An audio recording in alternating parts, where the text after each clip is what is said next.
My name's Mark, and I've been running a supplement company for 10 years, and I've also spent the last 3 coaching others. And the number one mistake I've seen when people sit down and think about creating their supplement business is that they put a product first. This is not what we want to do. What we want to do is pick a group of people we want to work with, or a ailment, a niche around an ailment. And we want to start here and deciding who we want to work with first. And I'll tell you why. If we put the product first, we make life very difficult for ourselves. For example, here's a product. Should we advertise it on Facebook or Instagram? Well, that's a trick question, because the first question that should be asked is, who are we targeting? If we're trying to target 72-year-old Margaret with a memory formula, she's probably not on Instagram doing boob selfies. She's over in Facebook complaining in the groups about the youngsters over on Instagram doing the boob selfies. Margaret's ad should be put on Facebook. If it was a 36-year-old, I think it's millennial, we'd probably be better going over to Instagram. So when it comes to marketing, really, we don't think about a product. A product could be marketed anywhere. We think, how can I best reach the perfect people for this product? And so what we really want to do is find those people first and then plug the products into the business. Now, I'll give you another example. Let's say I gave you a list, a catalog of 100 products. Choose me 3. What are you going to do? First thing you're going to do is panic if you're new to the industry, because you won't know what these things are. Phosphatidylserine, I've never heard of it. Glucosamine and chondroitin, never. Oh, God. Memory formula, I don't know anyone. Oh, Mark, I've got it. Turmeric, I'm going to sell turmeric. And I would say, why? Well, if you were honest, you'd say, because I know of it. I've heard of it. Of course you've heard of it. It's in every supermarket, every street corner shop in the world. And it's about $4 a kilo or something. And you got no margin in it. It was a bad choice. When it comes to choosing products off a catalog, if you don't know who you're choosing them for, it really is difficult. Now let's try the exercise again. I've got a 42-year-old. Guy's name's Danny, alpha male, likes muscle cars, and spent most of his life in the gym. Danny at 42 now with a couple of kids is feeling a bit beat up due to lower testosterone levels. And when he's looking in the mirror, he's not seeing that young tiger he used to see, but something that looks a little bit more like his father, and he doesn't like it. There, I've put a person first. Now let's get the catalog again. You probably don't even need the catalog, do you? Let's just throw it away. Hey, Mark, Danny, 42, low T. You got a testosterone booster? Yes, I have. Mark, have you got a focus formula or something where Danny can stay mentally sharp? If he's an alpha, he might be in sales or somewhere where he's using his charisma or confidence. And I suspect he would like added verbal fluency and sharpness of thought and mental clarity. I think a focus formula might interest him. What about a pre-workout? Can we get Danny back in the gym again? There's so many options. Libido, Danny at 42, probably seeing lower libido as a reduced of lower testosterone, maybe stress as the world's getting crazier and crazier. But if we put Danny first, very easy. Susan, 40, 46. I'll say no more. Menopause. Do we have a menopause? Do we have maybe a mood or anxiety or stress reliever? There's a lot of ladies out there running a household, running a business, phone under one ear, kid under another, freelancing on the laptop. When we choose a person, all the products identify themselves. When we choose a product, we don't know where to market. We don't know who we're talking to. We don't know what we're doing. So make this decision first. Is there a bunch of people I want to work with, or is there an ailment that I could niche into?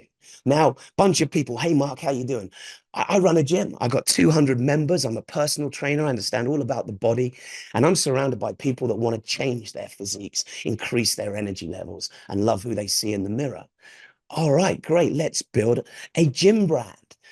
We know the language. We know the people. We've got a small target, a captive target audience. Let's just go find some products. We need a protein. We need a pre-work. We can build everything around them. And you should, by that point, know the messaging, the branding, the fonts, and know what your people respond to. And then all you got to do is just find more people like them. Now, what if you don't care to work with a gender, or you don't want to, you're not specialized in the gym or anything like that? Well, then let's move over to an ailment. Did great great grandma pass through dementia? And as a result, well, if I'm going to build something, Mark, I'd love to increase the quality of life of older people. Okay, great. Then let's pick them. Very easy. Memory formula, joint formula, etc. And we can also now match our branding so that it resonates with the older market. We can also, which could be colors, fonts, accessibility, meaning the size of the fonts, because if we're dealing with an older clientele, we do not want small fonts and people unable to see what they're supposed to be reading. So life becomes easy. And of course, we know where to market as well. When we choose the product first, what do? Wake up and see what's trending? Let me tell you, the worst thing you can do is chase what's trending. And here's why. I've seen Irish sea moss doing the rounds at the moment, literally everywhere, every social media platform. Should I therefore get into Irish sea moss? No. Irish sea moss is not trending because everyone suddenly woke up one morning and had a craving for it. Morning, darling. Morning, dear. You all right? You were a bit restless last night. I know. I couldn't stop dreaming of Irish sea moss. Really? Me too. I got a real crave. Let's go. And we head off down to the supermarket. John, Sally, what are you doing here? Oh, John had a dream last night about Irish sea moss, so we thought we'd come down. That's not how something trends. The whole world doesn't just get a craving for Irish sea moss. The reason it's trending is because some big corporation with $500,000 a month ad spend budget that you can't even touch decide maybe there's a story behind Irish sea moss, or maybe it's been neglected in the past, so they can bring it out as this new little known ingredient. But it's the worst thing you want to do is chase the trends, because the trends are up there with people searching for them, not because they woke up craving, but rather because they keep seeing ads.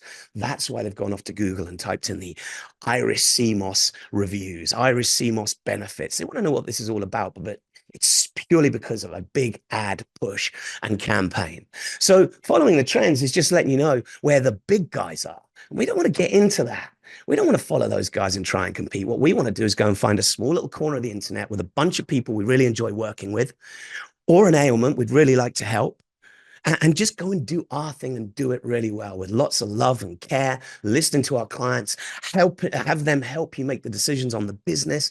My clients have chosen the labels. I did 3 very different brands. My clients got to choose the one they liked with 3 home pages as well. Give me, which one do you think would suit us best for the business? And for the last probably 8 years, I've not made a decision on my company anymore. And I don't need to. I get my fans to do it, my followers, because it's their company, not mine. Well, should I say it's ours? I steer the ship, but they navigate. And when you've built yourself a niche around a group of people you really like, then getting up in the morning and working is awesome. I find the world a little bit crazy out there, but luckily I built my niche kind of around me. I was the avatar, an ADHD idiot that when he was young thought he was cool and went and got a load of silly tattoos and stuff like that. And had a lot of great ideas, but could never sit still for 5 minutes to bring them to fruition. And so what I did was created a prototype formula for myself. It worked good enough that I could sit still. And then I just decided, well, I'm going to build the business for people like me. And I now have a bubble with thousands of ADHD idiots who I adore, and they adore me. And I don't know about you, but I think 90% of the world's crazy right now. I just don't want to get involved. So to have this lovely world of people that think like me, etc. And I know we don't grow like that, but at 46, I'm not interested in learning anymore or growing anymore. I know what I like and I like what I know, and that's it. But let's get back onto it. We want to choose a bunch of people or an ailment. And because I did ADHD, it was very easy. And I based it around myself as well. At the time, a 36-year-old guy who's confident and has great ideas, but just can't bring them to fruition. He needs someone strong and confident to guide him, to kick his backside and give him the formulas that are going to help tip him over the line, or her or they or anyone in between. And that's what I've done really well. And that's what you need to do. Put a bunch of people first. That will tell you all the answers you need to know around how should we brand this. If we're going to do a memory formula for older people, I would suggest someone in their 70s stepping away from the doctor potentially for the first time is still going to need these mental checks, these boxes ticked on what they want to see. So with a supplement for a 70-year-old, we still want to keep that bottle label looking as close to medical as possible, something the doctor might refer, and putting things on. I looked at Amazon the other day, and I went to Memory Formula, and I did the drop-down menu and went to top sellers. And funnily enough, the number 1 and number 2 selling memory formulas on Amazon both had the word doctor on the front of the label. Doctor formulated, for example, and the other one was the brand, which had the word doctor in. Brilliant for that market. But again, if you choose a product, you're not going to know how to pitch it, who to pitch it to, where to pitch it.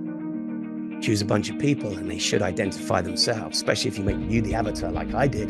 Because I know where I'm hanging out online, and I know the ads I respond to and the messages, and I know what I want to see in a brand, something kind of legit but edgy, And so give that serious thought. Don't go asking the laboratory you're thinking of partnering with what's hot right now, because they're going to give you a list of what everyone wants. They're going to give you a list of what all your competitors are selling very well, and you don't want to do that. Go find yourself a small corner, go choose a niche, choose a bunch of people to reach out to, and get to work.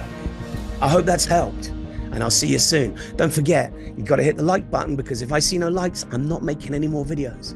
That like button is my motivation. And don't forget to subscribe, because I'm going to drop, if I get some likes, I'm going to start dropping 10 years worth of knowledge.